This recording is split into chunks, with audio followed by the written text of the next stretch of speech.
My guest here in Beirut is Pastor Fajo, who originally comes from the country of Iraq. Thanks so much for joining us. Welcome. Now, I understand that going back some years, your extended family were the first people to start Adventist work in that country. Can you tell me about that?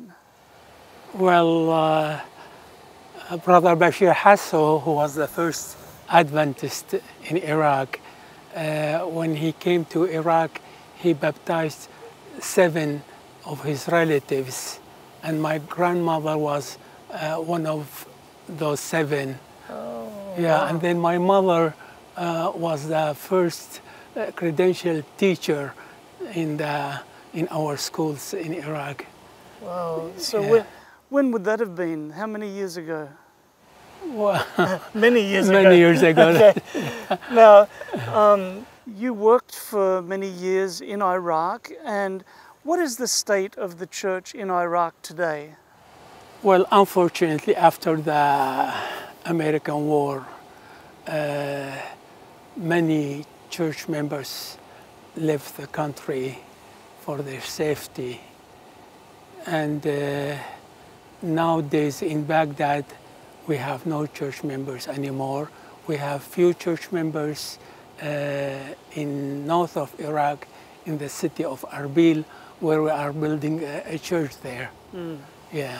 So that church building, is it still there in Baghdad? It is still there. It is the best church for the Seventh-day Adventist church in the Middle East, with stained glass windows, very beautiful. Yeah, in a very strategic place in Baghdad. But no church members No left church at member, all? unfortunately. Wow. When did you move to Beirut? I moved to Beirut 10 years ago. Okay. Now, Yeah. I understand that there are many Iraqis living here now. Right. After the war, many Iraqis came to Beirut, especially after ISIS invaded the plain of Nineveh. Okay. Many fled at night with their pajamas just to flee for their life. And they came to Lebanon as a Christian country. We thank the country of Lebanon for accepting the Iraqi refugees. Mm. So they came here with virtually nothing. Exactly, with nothing, no money, nothing. Some of them came out with their pajamas. At night, the church bells started ringing, and through the microphones, they were hearing the priest saying, "Flee for your life, ISIS is coming soon." So they left everything, their houses, their cars, all their belongings.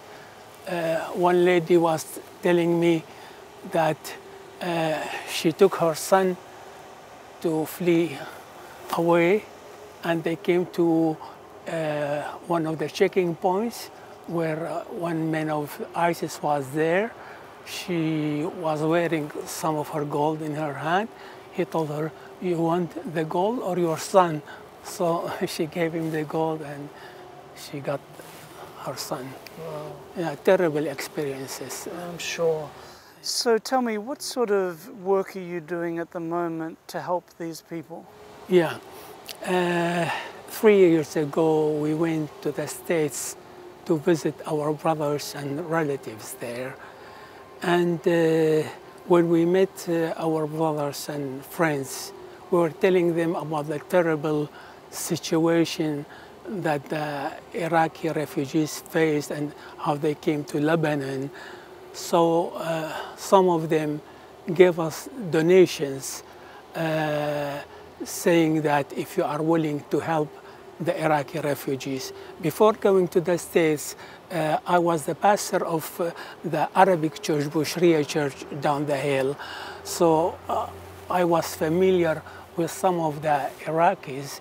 So we brought with us the donations, and we started preparing food parcels for these Iraqi refugees.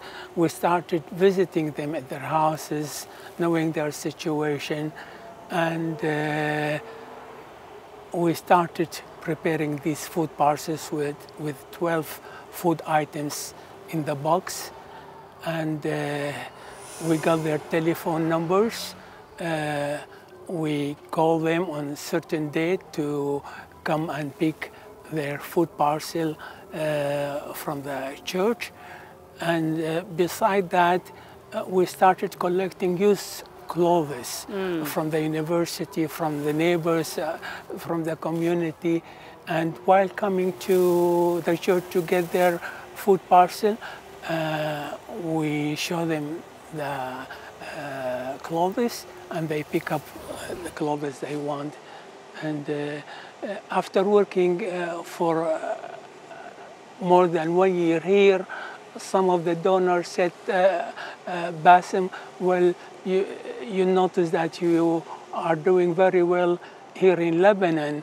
Would you like to go to North Iraq and help the Iraqi refugees there? We said, yes, we don't mind that.